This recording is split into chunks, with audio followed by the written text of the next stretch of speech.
Hi, everybody, and welcome to RHAP's countdown of the 25 greatest moments in Survivor history. My name is Mike Bloom, and Survivor just celebrated being a quarter century old, but we're still taking a look back at all the momentous occasions that have kept us in these chairs, watching these people starving out on an island for years upon years. And we sent out a survey just a couple weeks ago of a curated list of 100 moments, some of the best that Survivor has had to offer. It was sent out, put in the hands of the fans. You all voted, and we have tabulated the results. And over the course of this podcast series, I will present to you five at a time the final results leading up to the greatest moment in Survivor history. Today, we're starting from, I would say, the bottom, but still the top of the top in a manner of speaking, going from 25 to 21. But of course, I am not alone here. Every week, I will be joined by some illustrious members of the Survivor alumni community. And considering all the iconic moments that this man has provided on this very podcast for the past 15 years, I can think of no better person to kick off this entire process than the one, the only Rob Cesternino. Top 25, baby. Yes. So happy to be here with you, Mike, to get this started. Mike Bloom had this incredible idea to catalog the top 25 moments in Survivor history. I said, please let me just be a part of it. And so here I am to get things started here on this countdown as we go from 25 to 1 over the next 5 weeks. Incredible. Yeah, so again, for the uninitiated who didn't check out all the stuff we've been doing, look, it's been a busy time to be a Survivor fan. You could understandably have been distracted by a bunch of stuff happening around you, but a panel of us behind the scenes, a combination of podcasters, Survivor players, members of the Survivor media, got together and created a big old list of 100 moments from all 48 seasons that have aired so far. And we kept it 100. People said add more. No, we're keeping it 100. And to be 100, that was incredibly tough to pare down. We tried to represent every season, and even within then, there were some seasons that we wanted to burgeon with moments. We really had to narrow it down. And so I would imagine the job of the near 6,000 people that voted, Rob, is incredibly unenviable to pick 25 based on that. That being said, you all rose to the task, and we have the results right here, right now. And so every week, I'll be counting down 5 moments with my guests, and we'll be talking through not only what the moments were, but how they had a major effect on Survivor history going through the milestone season of Survivor 50 that's filming as we speak. Yeah. So, all right, it's a great time. Happy birthday to Survivor. Turns 25, now can rent a car, and now has 25 great moments. So how's it all going to work today, Mike?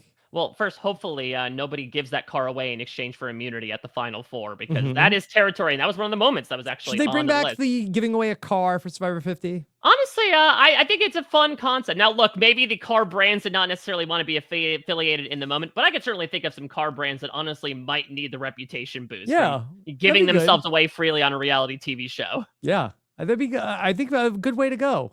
All right, well, we have some highly priced moments here on the lot as we drive through the top 25 here. So let's outline how this is going to work. Before we get into the entire process, again, it was an incredibly difficult experience to pare everything down to 100 moments in general.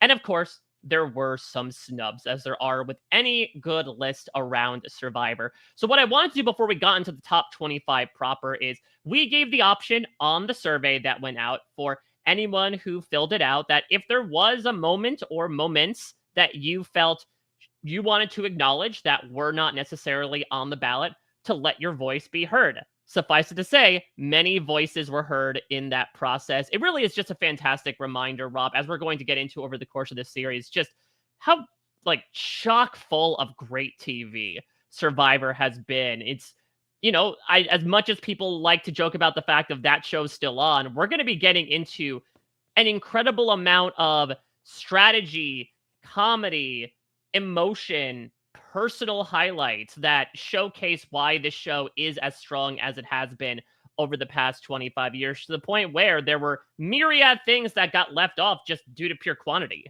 Yeah. Okay. Well, Mike, that it was an embarrassment of riches for us to go back into the annals of Survivor history and the fans got to cast their votes, and I'm dying to know what they're coming up with.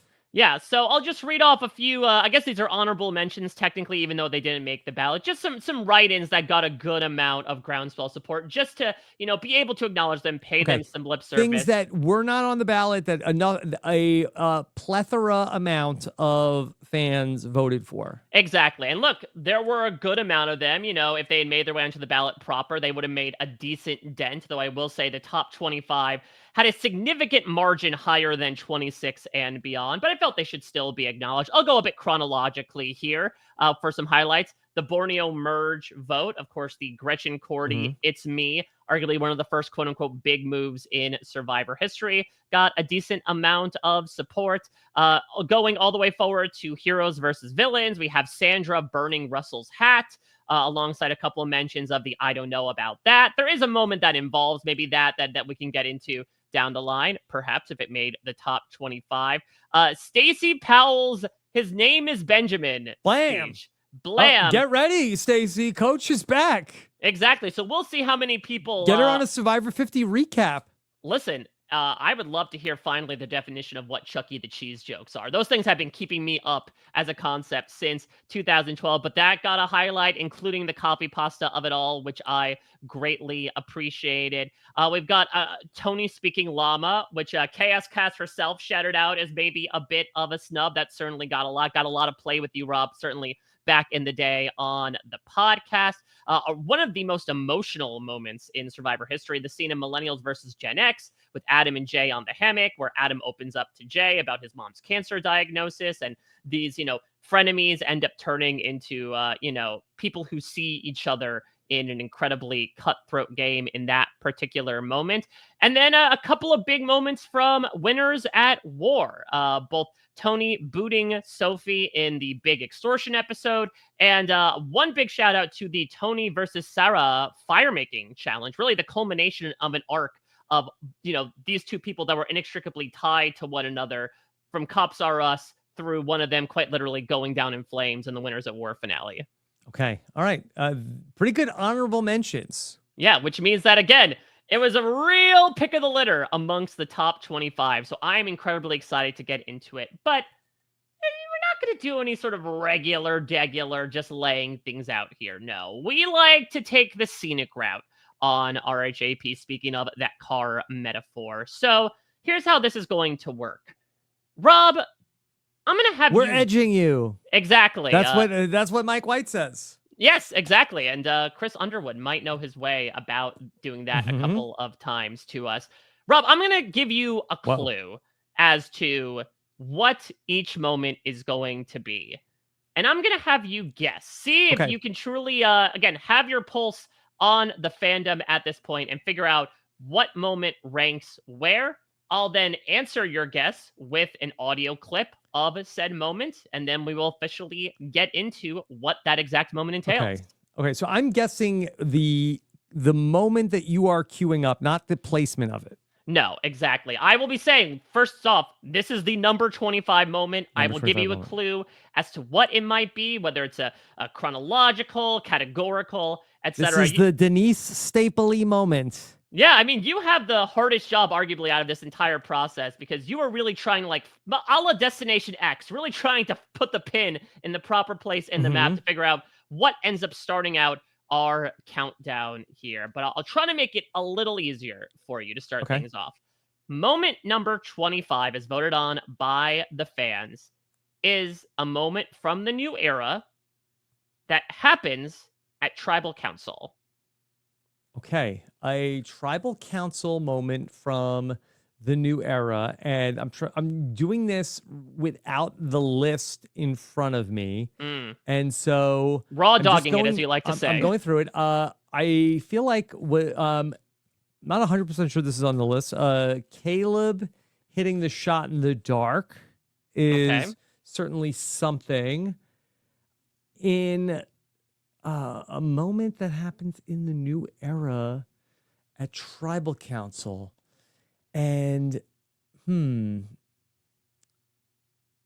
I can't think of too many other things from the new era that are even on the list. So I'm going to guess. Is there a second clue? Nope, that's one That's clue. All right. We're going to old school idle clue days. Kaleb hits the shot in the dark. Okay, there we go. Rob taking a shot in the dark with Kaleb's shot in the dark. Let's give a listen to what the number 25 moment, as voted on by the listeners, is. Give me a minute. I think a couple of us took a look at the social contract. We decided to call people's bluffs, so I'm playing this for Owen. For Owen? Yep.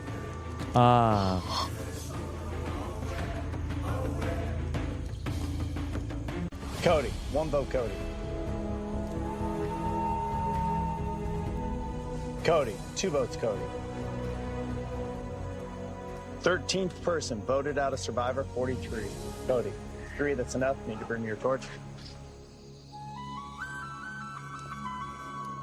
Whew. Who is Pretty right? good. And the answer to who is part of the number 25 moment is indeed from Survivor 43. Jesse betrays Cody. Yeah, pretty good. In my mind, I wasn't thinking of it as a tribal council moment of Cody getting voted on, and that was stupid on my part. Again, maybe I'll heat up a little bit on this, but look, I'm glad Jesse got picked for something. There we go. Look, if there was ever a reminder as to why, for many reasons, it sucks to not see Jesse get a second chance at this moment to play Survivor, it truly is represented here in Rob, what I would call perhaps to his begrudgment as arguably one of the most brutal moves in Survivor history. The fact that Jesse decides to blindside his own number one ally, not only doing that, that's dime a dozen. We've seen plenty of that many times over the course of 25 years of Survivor, but to do it using Cody's own idol that he had given to Jesse to hold on to prevent a knowledge is power advantage. Yeah, I think this moment is rather beautiful and speaks to so many of the thematic things that I personally love about Survivor. And I know that Survivor 43 gets a lot of flack I think that there were times where that the fan base, there was hand wringing during that season as well. And ultimately, a lot of people were left unsatisfied. Gabler, maybe not the most popular winner around, but the Jesse and Cody relationship is so interesting, where that we did not really have this in Survivor 48, where Kyle found a way to win without having to do what Jesse ultimately did. But he had this best friend in this game, his number one, that he felt like, I can't beat him. And also, he has this desire to provide for his family. He has the note from Gio, get that money, baby. As opposed to the Gio that was also on his season. Not that Gio. And Jesse, we see him with tears in his eyes, and he realizes what he has to do. And he takes no pleasure in it. He is not a mustache twirling villain of like, ha ha ha, little does idiot Cody know I get to betray him tonight. He's walking into a blind side. Jesse is heartbroken of what he has to do, but he sees this as the only way that he can get the win for his friend. And he does it in this masterful fashion where, and I had forgotten the particulars about what he ends up doing, that he takes the immunity idol, he plays it for Owen. Right. Cody which then also prompts Carla to play her idol to flush it as well. Right. And Cody's under the impression that Carla is going to go home, which isn't ultimately what happens. And then we have that moment. There's a pregnant pause when Cody looks to Jesse, and Jesse has his arm out to him. And we don't know what Cody's going to do in that moment. We don't know if Cody is going to give him the fingers and never talk to me again. But they have this handshake, and that Cody is still processing what happens. But ultimately, he hits the handshake, and presumably they hug after. And Cody was not cool with what happened, but ultimately Jesse and Cody are friends still to this day. And it just, I think, really speaks to, I think it captures so well, I think what Survivor tries to do in the new era, which is really catalog these really hard decisions that the players get forced to make. And on the one hand, I have this relationship with this person that I met 20 some odd days ago. And on the other hand, I have this desire to provide for my family. And the story of Jesse ultimately was to choose what was best, what gave me the best chance to win. And in that, I just think that that is such a amazing encapsulation of what I love about Survivor.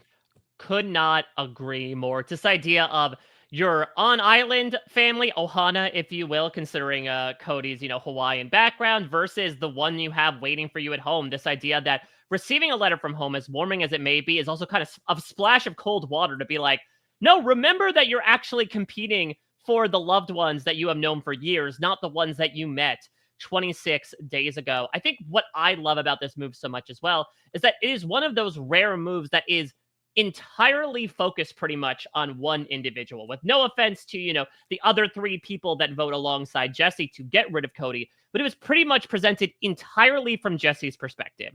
That this was the guy that, he has going from living to dying. He's someone who he rode with for the entirety of the game. He decides seemingly singularly in that moment, this guy is way too big of a threat for me to go to the end with. As much as I know he's going to be by my side, that is too much to prevent me from winning that $1 million that I so sorely need. And so he makes an incredibly difficult decision. And I cannot agree more. Obviously, when it comes to the audio clip, I did not play the moment that is just maybe one of the most tension-filled moments, honestly, I can think of from a recent Survivor season, where Cody legitimately stands there for what was in actuality a second and a half, but felt like a year and a half of like, is he just going to punch Jesse in the face? Is he going to just shrug off the hug, speaking of Coach Benjamin, and move forward and not give him the time of day? But Cody does dap him up. Jesse tells him, I'll explain more. And Cody kind of glibly replies, there's nothing to explain, bro. And in the moment, you could say that it's like, oh, damn, Jesse really pissed off Cody. But no, Cody was absolutely able to take it on the chin, perhaps another testament of the new era. But it shows how much someone is able to take the game in their hands with the, advantages they're given, both literally and in the form of other people.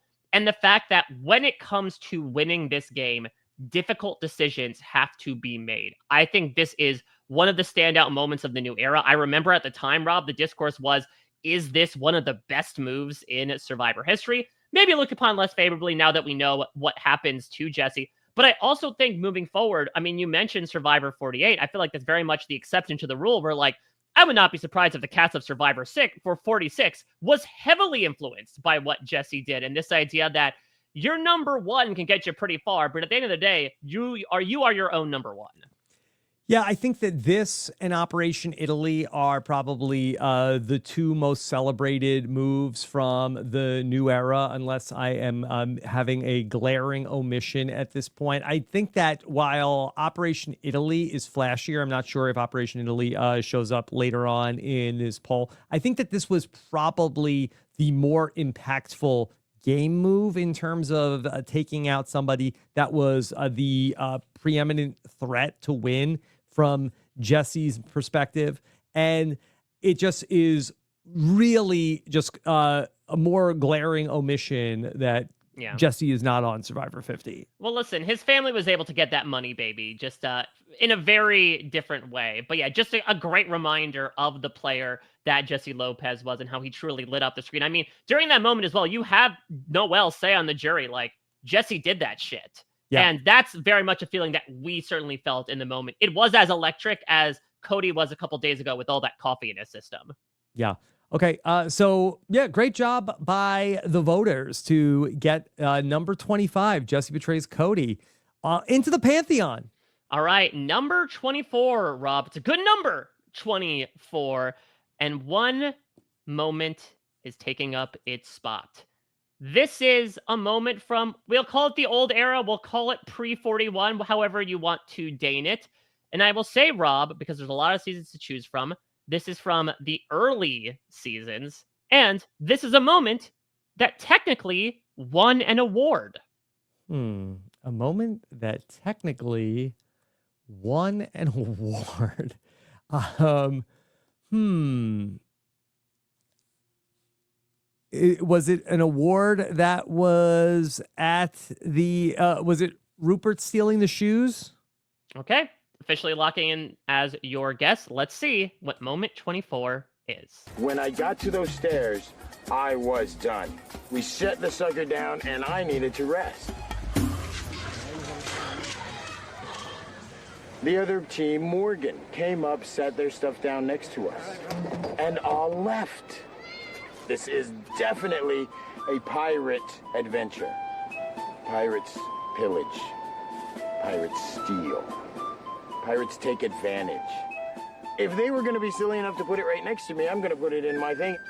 All their trade goods, all the little women's shoes, the insoles, everything that I could find in theirs, I took. I've always said I will lie, cheat, and steal to win this game. We're going on. There was my stealing. I stole for the Drake. Take them. You know, get anything. Whose are these? Pirated. We are pirates. So we pirated. Yeah, it's a hard life living the pirate's life. Okay. All right, Rupert steals the shoes. Our number 24 moment. And Rupert stole the show in that moment as well. Rupert stole the show. It's such a great character moment. It's really our introduction to Rupert and sort of the titan of Survivor that he would become. It comes early on in the opening minutes of the Survivor Pearl Islands premiere. And never before in the show's history, and never again, would there be such a marriage between the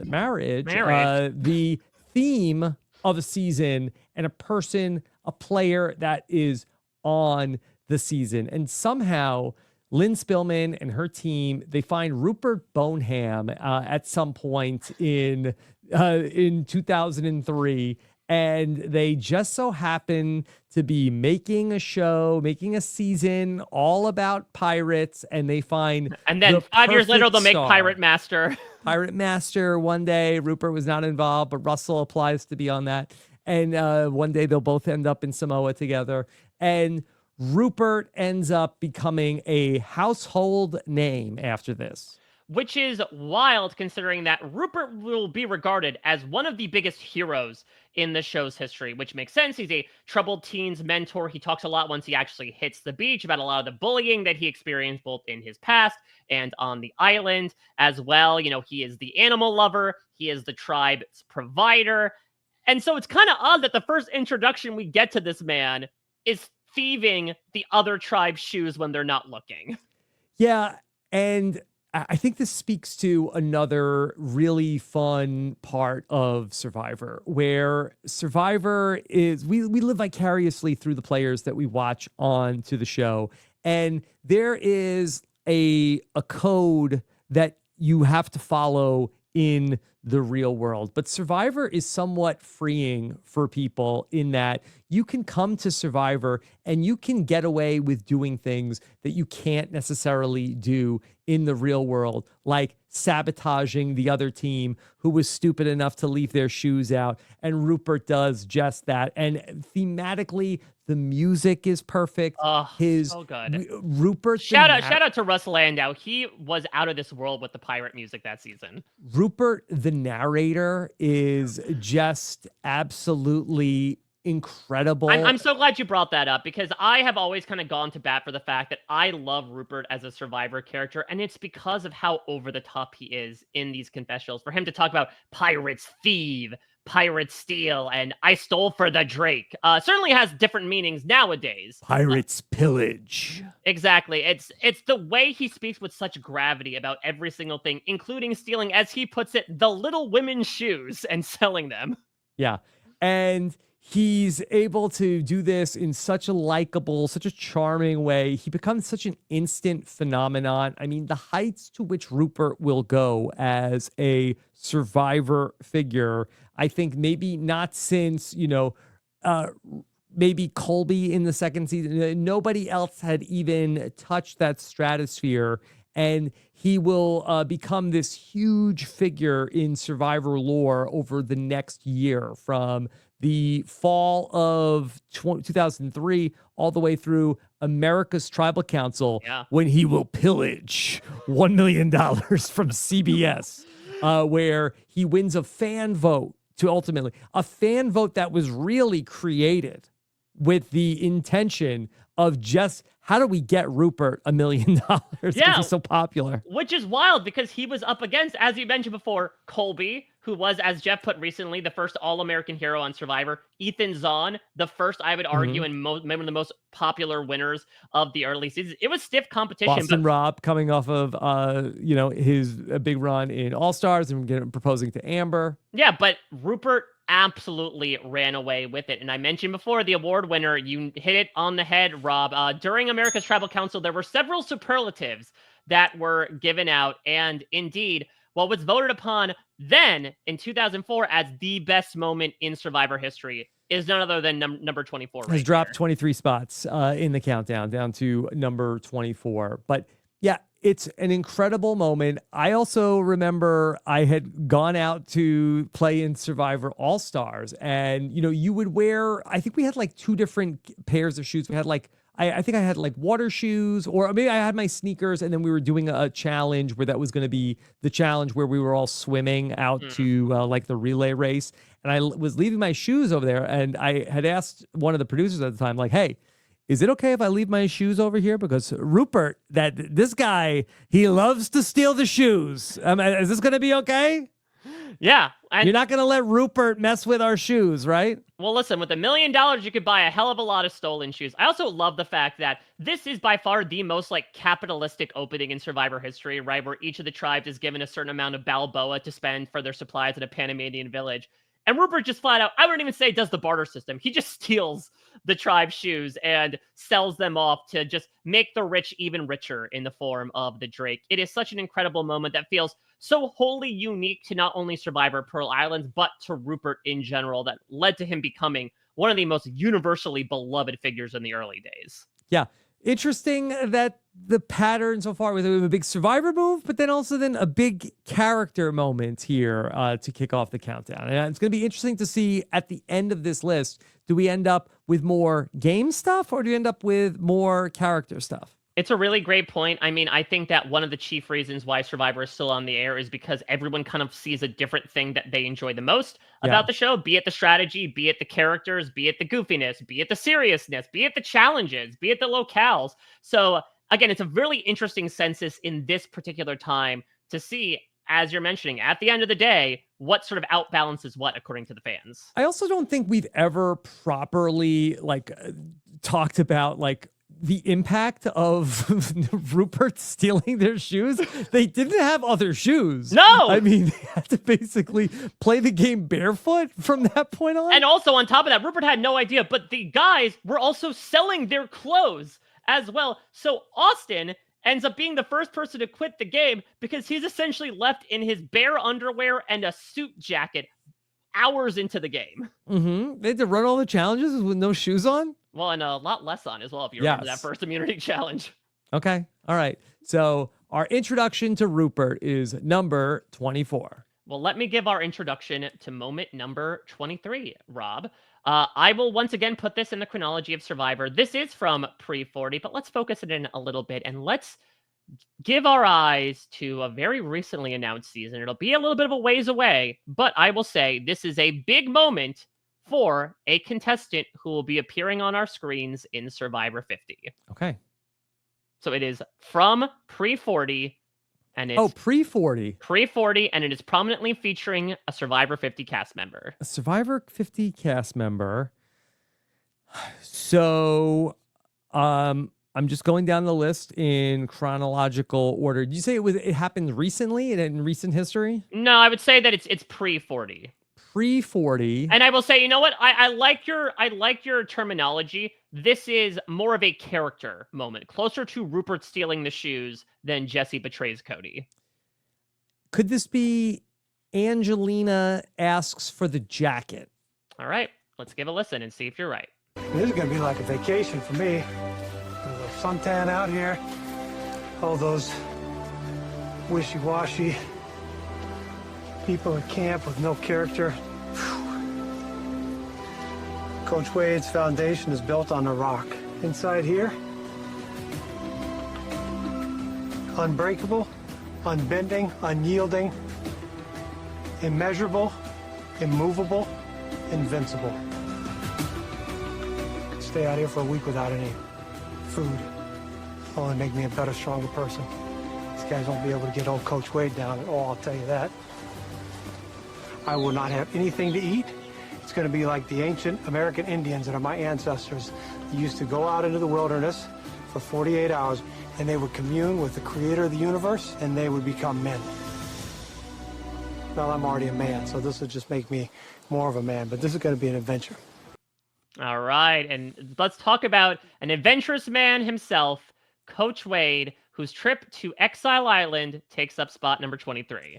Yeah, and so far we're 3 for 3 on just sort of like all-time Survivor episodes. The Jesse blindsiding Cody is certainly the high point of that season. I believe it's called Telenovela is the name of that episode. Emmy nominated. Premiere, another classic, and then the monastic approach, I believe. What is this? The final is it final 5 or 6? Yeah, penultimate episode, final 5. This is Coach's swan song. We'll talk about how the monastic approach maybe puts himself in a certain state where he goes all out in that immunity challenge in his last gasp. Yeah, and one of the greatest episodes of Survivor that culminates in Coach going out and then reading the poem at Tribal Council. Just so many, comes back and does the challenge. This is just like the epitome of Coach. I believe also, Mike, correct me if I'm wrong, I believe I've heard interviews where I think that this was Coach and Matt Van Wagenen, I believe, out. Like Matt Van Wagenen is sort of like a young pup in his Survivor producing career. Right. I believe he started technically on the crew in Survivor Fiji, the OG Fiji. So yeah, he's still relatively young in the tooth. And unless I'm having some like Mandela effect or misremembering, I feel like that he's the producer out there on Exile Island with Coach, and it's just like they're making magic. Yeah, so Exile Island at this point had been a pretty tried and true concept. I mean, considering the fact that this isn't even Exile Island, considering that they're on, a pretty non-contiguous strip of land. This is Exile Dune. Desert. But you could argue that across the many instances of Exile Island, Coach Wade's stands out as the creme de la creme, because this is a guy that approached it with the gravity and specifically spirituality that we were to expect of the Dragon Slayer. As he says, he is going to go out there and truly showcase what his body is capable of, to show he is unbreakable, unyielding, unbending, immeasurable, immovable, invincible. I think he was also trying to try out loosely a bunch of replacements for outwit, outplay, outlast. Yeah, that's well, they were gonna do what is it, like Return, Revenge, Redemption? Yeah, that was the slogan for Heroes versus Villains. So maybe he sort of like put the idea out there. So Coach's trip to Exile Island, just the culmination of his Survivor story. Like Rupert, he is going to be such a phenomenon in terms of a Survivor player who came in and made such a mark in a short period of time. We were talking during the Survivor 50 cast reveal. Coach plays 3 times in 6 seasons, which when you really pull back and look at the scope of Survivor history, we had so much Coach in a short period of time. I'm grateful that we are going to get to see him at least have one more encore in Survivor 50. So I do feel like that's in true Maestro fashion. Yeah, to come back out, take a bow, get to like in true, like that's my favorite thing about Survivor 50 is that the like a little bit of like the old timers day aspect of like a few people that are going to come out and don the Survivor buff one more time. And Coach is certainly in that category. And this is just one of the true high points of Survivor Tokachins. I mean, it's a great representation of who Coach is as well. And I mean, when we talk about the evolution of Survivor storytelling, when we look at Tokachins, and we look ahead especially to Russell Hantz in Survivor Samoa, you could even take a step back and look at Sugar, another frequent Exile returnee in Survivor Gabon. The viewpoint of Survivor briefly had this period of time where it kind of shifted its lens from being more of an ensemble story, where we're hearing a little bit about everybody, where they came from, who they are out on the island, why they get voted out, to saying, okay, here's our main character. Here's the big person who's taken up a lot of time. And Coach filled the airwaves with all the antics that he was doing and all the reactions therein. This truly is the best representation of Coach and the various perspectives that he brought into his Survivor experience. Just for time, I'd cut the second half of the Exile trip, which was, of course, him being so physically and mentally depleted because, suffice it to say, I'm no nutritionist, but I'm pretty sure that's what happens when you purposely starve and, dehydrate yourself. But he quotes Marcus Aurelius, or so he claims to, by saying, "Through our greatest adversities come our greatest successes." And it really goes to show the highs and lows of Coach, that this is a man who will take every single syllable that comes out of his mouth incredibly seriously, and nobody else will around him. Mm-hmm. Mike, we were trying to track. So how did Cody's blindside affect the future of Survivor? Do you feel like that there were other moments like this that followed this really iconic moment with Coach?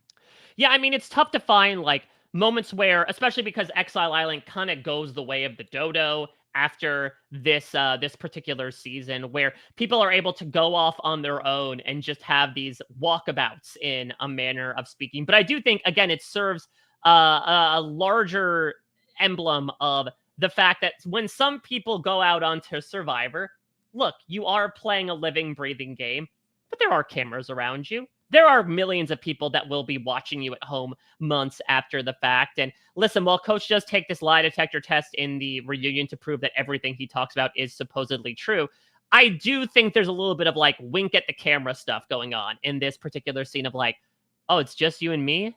I'm going to ham this thing up. You're about to have a good show, both in the moment and at home. Yeah, I think Coach is also rare in that there's such a self-seriousness at times to what he's talking about. And I think that there are not a ton of other players that even have the ability to do that. Let me read, because, again, we pulled a large subsection of people that helped determine some of these moments that we put on the survey. I'll read off a few submissions, I should say, from the people that we surveyed to get to the 100. This is from AJ Norris, a great RHAP podcaster. He says, "Coach in Survivor Tocantins going to Exile Island is one of my moments. Coach is one of the greatest characters in Survivor history, and I do not feel anything embodies the grandiose character like his visit to Exile." Survivor 47 runner-up Sam Phelan says, "Coach going to Exile Island in Tocantins for 2 days and the ensuing immunity challenge where the Dragon Slayer goes head-to-head with the Warrior. Spoiler alert, the Warrior wins. Best character moment in the show's history." And finally, Dalton Ross, who has just an absolute, cornerstone of coverage through Survivor from the very beginning. He put Coach going to Exile in his top 10 moments. He said that it's the scene that really has it all. You get Coach repeatedly referring to himself in the third person while also quoting Marcus Aurelius, who, again, might be misplaced in terms of the source of that quote. You get multiple shots of eagles soaring and hawks squealing. You get questionable martial arts moves on a sandy mountaintop. And you get this underrated gem, as we heard in the clip. It's going to be like the ancient American Indians as my ancestors. You used to go out in the wilderness for 48 hours, and they would commune with the creator of the universe, and they would become men. Though I am already a man, so this would just make me more of a man. More of a man. How does Coach drink his milk? That's how we know how much of a man he is. Probably his arms straight up in the air. Yeah, exactly. He's like, I pour it directly onto me. That's the manliest way you can drink something.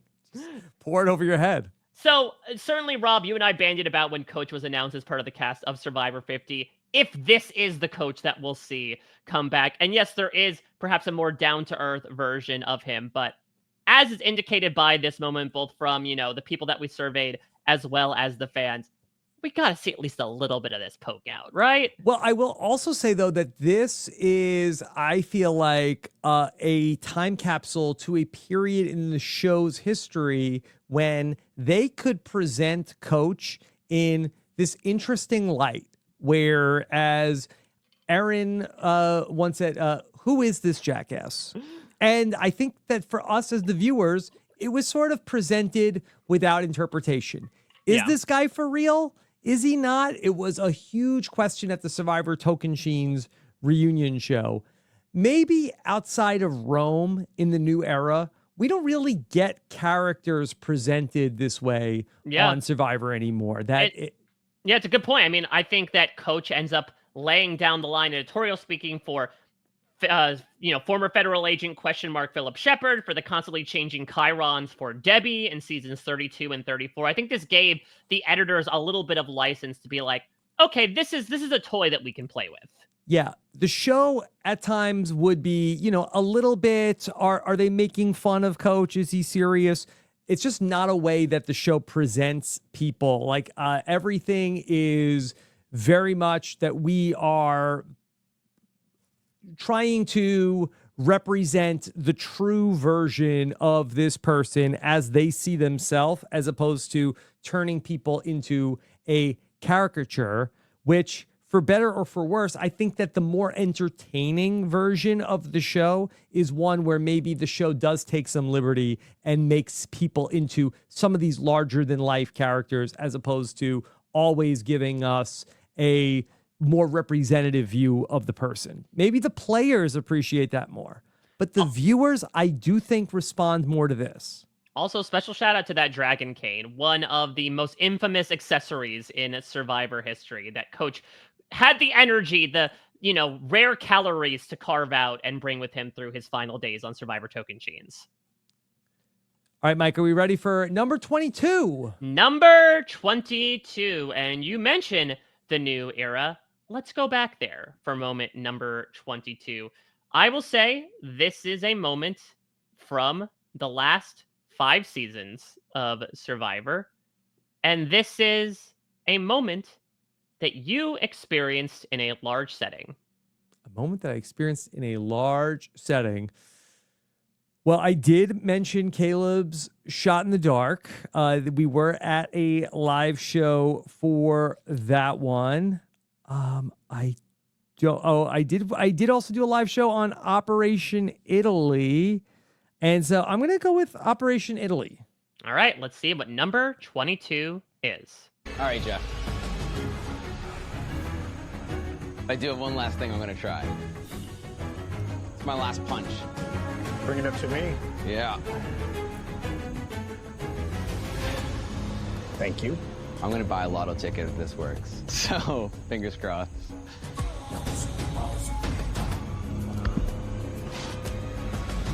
I'll open the scroll.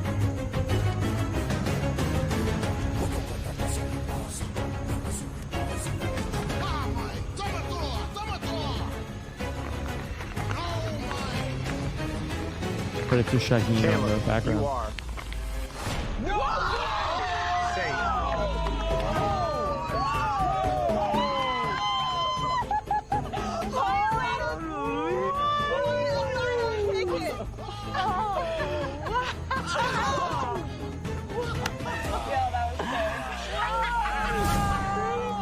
So close, Rob, but ultimately, I would say slightly a cigar, maybe a butt of a cigar, as it is indeed moment number 22, Kaleb's shot in the dark hits from Survivor 45.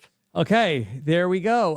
Kaleb ultimately becomes the first person to have the successful shot in the dark when he is going to go home. Yes, never forget Jamie Lynn Ruiz. She did hit it, but she was not voted for. That fulfilling the destiny of what the shot in the dark could be. And it was a huge moment in that season, a huge moment to have watched in a room full of people. Really excited. Kaleb was there. I'm sure I've told this story before, but it was incredible. Like, everybody was hugging each other. The waiters that never watched Survivor were high-fiving. It was a crazy night to have all of that happen.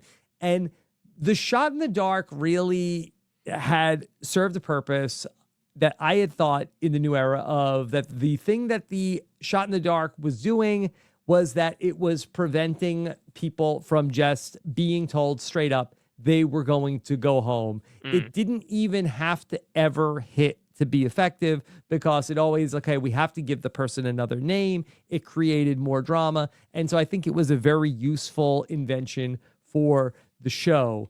In the case of Kaleb, he got cast on this very doomed tribe of Lulu, was a big character, such a likable guy, had off-the-screen charisma that everybody recognized. Unfortunately, his cast also really recognized that. And he was a person who really couldn't find a home in the post-merge game. And so everybody universally agreed that he would be the person to go. But as luck would have it, Literally. Kaleb is able to pull the correct scroll and be safe for just one more night.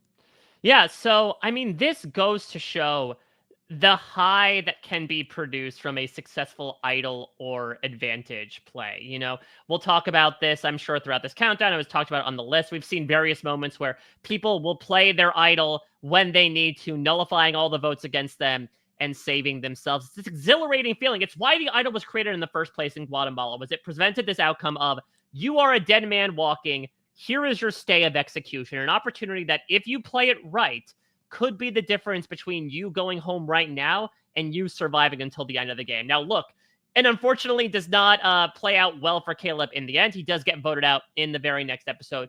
But truly, there are very few moments that can match the high that is experienced here. I mean, look at this picture. Look at the Renaissance painting that is this moment when the shot in the dark hits.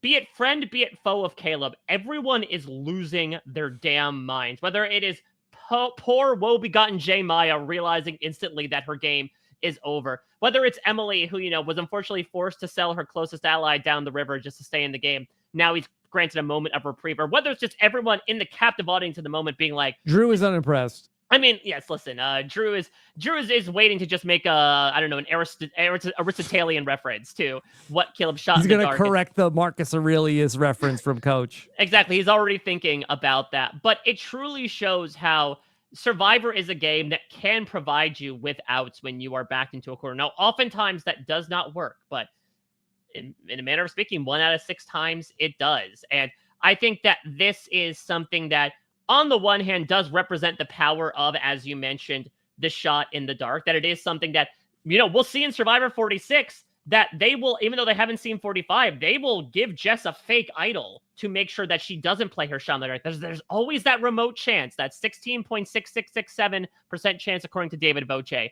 that your plan will go awry. And then on the other hand, we see that this thing can be completely disposable, considering the fact that all of the Survivor 47 cast at like the final 8, final 9, just offers them up, preventing them from allowing a Kaleb-like moment to happen the rest of the season. The shot in the dark hitting in this fashion is really the greatest utilization of like what we have come to know as the great immunity idol plays, where that we think back to Wentworth does not count. I think that that's probably a moment that we see down the road on this list. And the beauty of this moment in the shot in the dark, you had this lovable underdog in Kaleb, and you know that he's in trouble. And then also it's a 1 in 6 chance that he's going to have it. So you also have it sort of baked in like they had in Survivor Fans versus Favorites, where we didn't know if Amanda had the idol or not. Right. So when I guess there's a question when Wentworth goes to Tribal Council, is she going to play it or not? And she's probably going to play it. You know that she has it.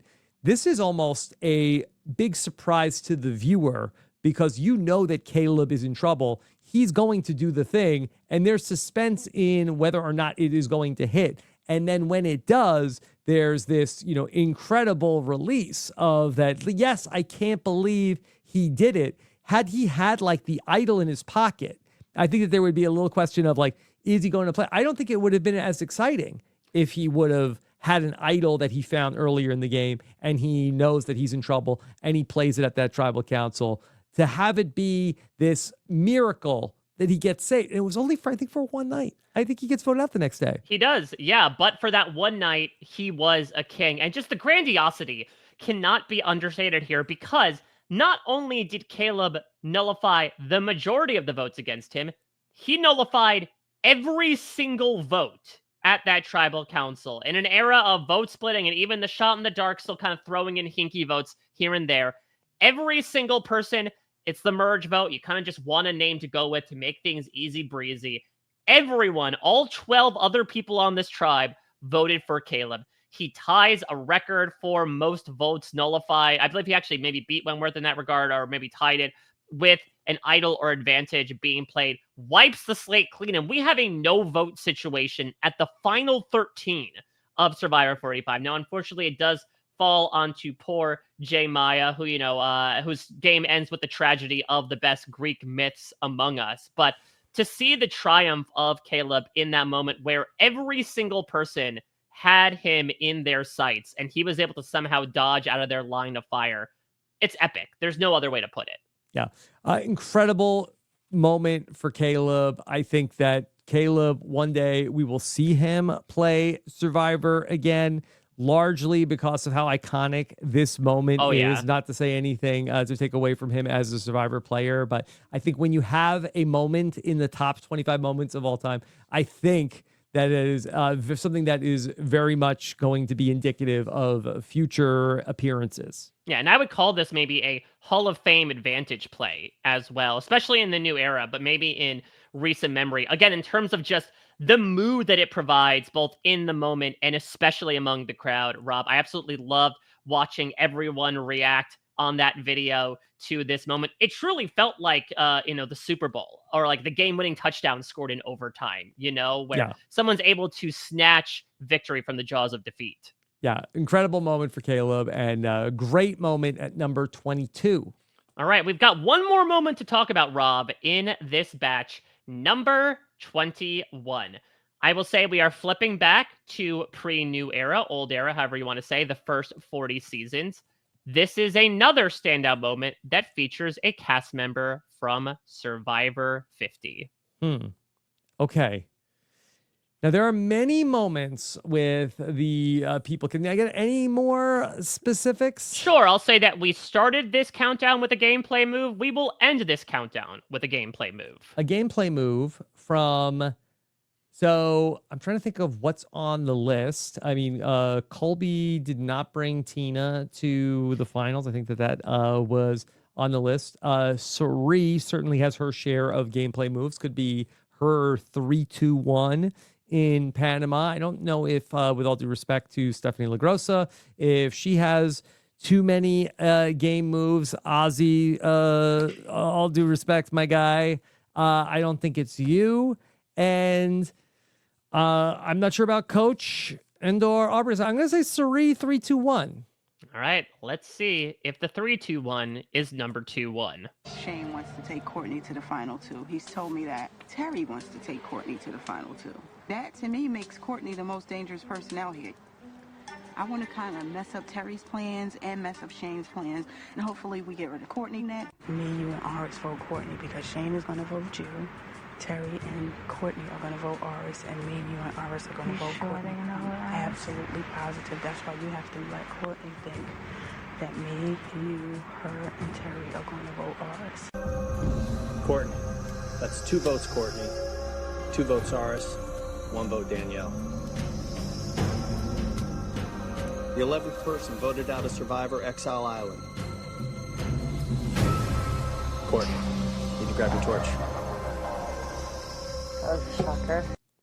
Yes, it was, as number 21 is indeed the first of many big moves Cirie Fields will make in her storied Survivor career, the infamous 3-2-1 vote from Survivor Panama. Yeah, I'd love to explore the impact of this move, of course, that this is a huge move, great episode from Panama, an iconic round of the game where we have, what is it, Cirie, Aris, and Danielle are going to be voting for Courtney, where Danielle and Terry are, is it Shane and Terry? Yeah, so basically the situation was that it was Terry Shane and Courtney are together, and Terry is the one, right? So Terry wins immunity, and so it's like, well, crap, we have to vote for one of our own. The Kasaya 6, or I guess, 5 at this point, due to poor Bruce, had to finally turn against one another, and the plan is to vote against Otis. And that, Otis and Shane would instead vote for Danielle. But Cirie is assessing the lay of the land and realizes that everyone wants to go to the end with Courtney.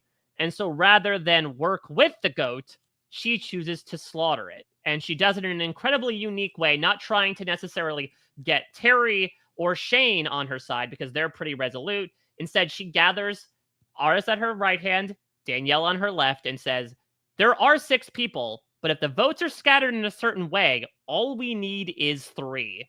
And indeed, they do it in what I would say was one of the most complicated pieces of strategy in early Survivor seasons. Okay, Mike, I had been talking about this move at a certain point in the last few months, and I was trying to think of what is the impact of this move coming out of this. How do you feel like that this vote changes the immediate future of Survivor? Because I feel like that while it's iconic, it's a huge move, and it certainly is the defining move in Cirie's early career. That do you feel like that the ripples of this move are felt over the next few years of Survivor? It's a good point, because I think if you look ahead to the more strategy forward later seasons of Survivor, I would say yes, because the impact of this vote is really a big glorifying statement to say, like, look at what pieces you have and the powers that they possess. Yes, it's always good to get the majority of numbers on your side, but if you know exactly where the cars are going in this traffic grid, you could sort of weave your way through it and find a shortcut to hopefully get yourself to the end. You could argue that there are so many moves, like an Operation Italy might not happen if the 3-2-1 move doesn't happen, and navigate each individual move. I would say more so for me, what this represents is, as delightful as Cirie Fields was to this point, the woman who was afraid of leaves, this is one of her defining moments of her Survivor career. This, to me, is when she truly transformed into that gangster in an Oprah suit, as she so wisely put, and showcased that you can't always beat them with this, but you can always beat them with this.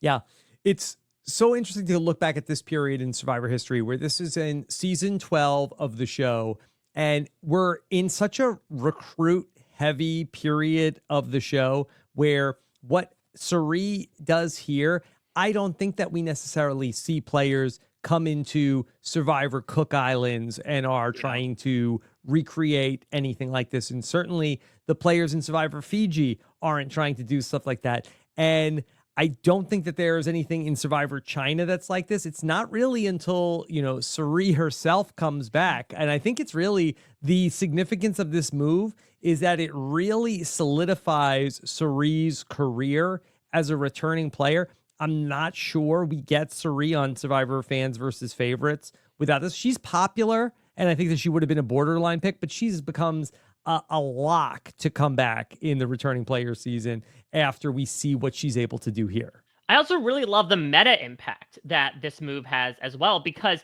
up to this point, there was sort of a prevailing way to play Survivor, and that got flipped a little bit on its head with the fall of the Road to 4, but it largely was like, hey, find your person that you know you can beat in the end, lock in with them, and take them to the final 2.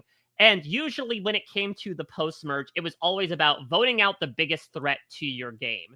And what Cirie kind of looked at is this idea that Courtney's weaknesses were kind of her strength, in that while she was someone that probably would not win in a jury vote in the end, the jury would not drop their guns into the ocean when it came to pointing them at Courtney, much like she did to Aris and Danielle. She's taken up one of 2 spots. She's taken up 50% of the slots that occupy the end game there. And so Cirie thought that instead of going for someone like Aris, who might be more threatening to, run the challenges or, win the game over her, she instead decided, let's kind of wipe the slate clean here. Let's take up somebody that's a threat to me, in that everybody else wants to take her to the end over me. I think it really was a next level move that when we talk about the meta narrative that often isn't shown in Survivor of like people assessing their own jury chances and other people's jury chances, there is legitimate strategy to getting the GOAT, in a manner of speaking. Yeah, it's such a outside of the box idea to have done it this way. Unfortunately, it elevates Cirie's threat level. Yeah, though there was, an unfortunate confluence of events, as there is basically every time Cirie plays Survivor, where that's where Danielle and Terry go to Exile Island at the Final 4, and they decide to make a deal to force a tie to send Cirie into Final 4 fire making. But much like we talked about with Jesse, actually, to start, there's actually some remarkably similar parallels, right, between the Jesse blindsiding Cody and Cirie's 3-2-1, in that here's a player at the Final 6 making an incredibly individual move Yeah. to take out someone that was a form of competition to them in some sort of way. And it unfortunately does not work for them. They both end up finishing fourth, but it goes to show how you need to make these necessary moves sometimes, especially towards the pointy end of the game, if you want to try at least a shot at the $1 million. Yeah. Do you think that that's really an interesting part of this where, okay, Cirie makes this move in Survivor Panama and it's airing in 2006. And it really ends up taking a generation of players going back and watching the show on streaming, where in the future, one day, Jesse Lopez and Andy Rueda are going to be coming into the game. And now all of this stuff is just so essential. Survivor, all of these things that, we've talked about for years, and they become like really big parts of the game for where we are now. Yeah, I think that it's also a great reminder, especially in this day and age, what Cirie is able to bring in terms of strategy. Again, there's a reason why up to this point, from our knowledge, she has never been voted out with a majority vote in Survivor history, because she is just a master of numbers and interpersonal dynamics where, again, she took a 6-person situation and somehow manufactured a 3-2-1 scenario at the final 6 of the game, a time when you would argue that dynamics should be more locked in than ever. She firmly turned the game fluid for that brief portion of time. And it truly goes to show that if you're the right strategist and you have the right people along your side, you could truly make any move happen in Survivor. All right. Mike, anything else about the 3-2-1 vote? No, I guess if we're doing our own countdown in a manner of speaking, just to review the day's events for today, we started our list off with number 25, which is Jesse betrays Cody from Survivor 43. Yeah. If you're just joining us. Exactly. Number 24, Rupert steals the shoes from Survivor Pearl Island's premiere. We have Coach's trip to Exile Island from the penultimate episode of Survivor Tocantins. Kaleb shot in the dark hits from the merge episode of Survivor 45. And last but certainly not least, Cirie's 3-2-1 vote against Courtney from Survivor Panama. But Rob, we are just getting started as we have reached the top 20 greatest moments in Survivor history. Okay, so 3 from the old era, 2 from the new era. So far, 60% old era for, and I know that the fans will say, that's not enough. Where's my new era? Come on. Well, listen, there might be some coming. Who's to say? We should also mention 2 submissions so far featuring prominently cast members from Survivor 50. We'll see if that continues to get highlighted, because I also think it's a great opportunity, Rob, especially with some of these more old school castaways, to get a reminder as to their popularity at the time, their responsibility for creating some of these initial moves that does end up, starting to roll on this snowball effect that leads to bigger moves down the line as well. It's important to know your history, kids, and I am grateful for any and all excuse to review the voluminous amounts of Survivor history through this great experiment. Yeah, Mike, I can't tell you how incredibly much I enjoyed this. Thank you. Likewise, this was so much fun. So thank you, Rob, for riding shotgun along the first leg of this car ride. That, there are few people that you would enjoy talking Survivor more than an honest-to-goodness Survivor historian in Mike Bloom, who knows all this stuff like nobody else.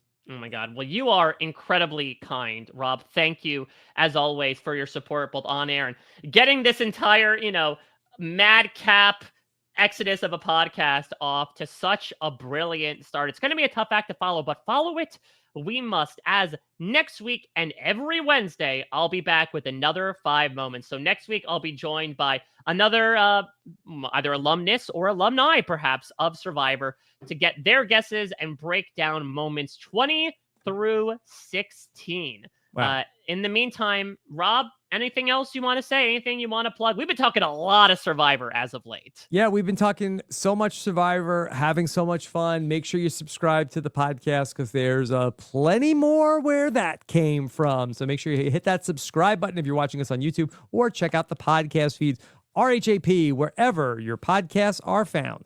And of course, we want to hear from you, as we did in this survey and got such a fantastic response. What are your thoughts on these first 5 moments? The associations that you have with watching them in the moment, watching them on a binge, the impact that they've had on you. And what do you think's coming up in moments 20 through 16? Let us know your thoughts, and you'll find out in due time next Wednesday. I am so excited for this to officially kick off. This has already been worth the price of admission, so I cannot wait to see where we go from here. Thank you all, as always, so much for listening. Until next time, everybody, take care. Bye-bye. This is RHAP. We know reality TV.